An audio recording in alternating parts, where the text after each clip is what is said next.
43 of Chad's political factions and armed groups have signed the long-awaited peace agreement, giving the opposition and the Transitional Military Council cause for hope.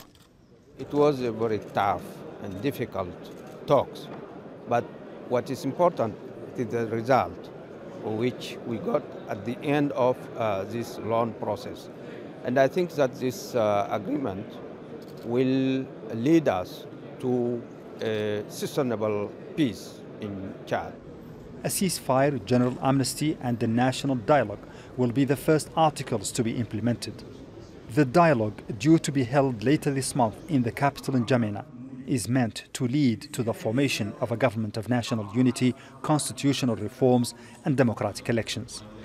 Qatar, which sponsored the talks, says the agreement is just the beginning.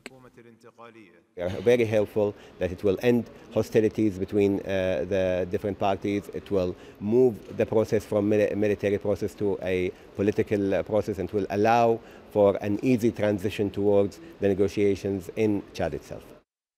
But not all factions have signed the deal. Among the absentees in Doha on Monday was one of the largest armed groups, the Front for Change and Concord in Chad, or FACT.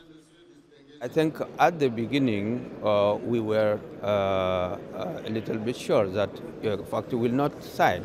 They were putting some unacceptable conditions for the government, among which there is the release of the prisoners just after the signing.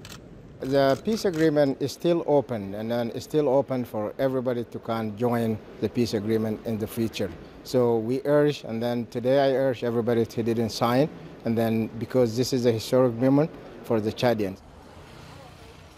Chad, one of the poorest countries in the Sahel, has been locked in internal conflict for decades. Fighting among armed groups has forced hundreds of thousands of people from their homes. When Mohamed replaced his late father as president last year, he promised political reform and launched the peace talks that led to the Doha Accord. Chad has seen dozens of similar agreements in the past, none of them held. And that's why there is some concern about the future of this latest one. But many of the signatories tell us that after 6 years of conflict, many Chadians say they are tired of war and ready for peace. Mohamed Vall, Al Jazeera, Doha.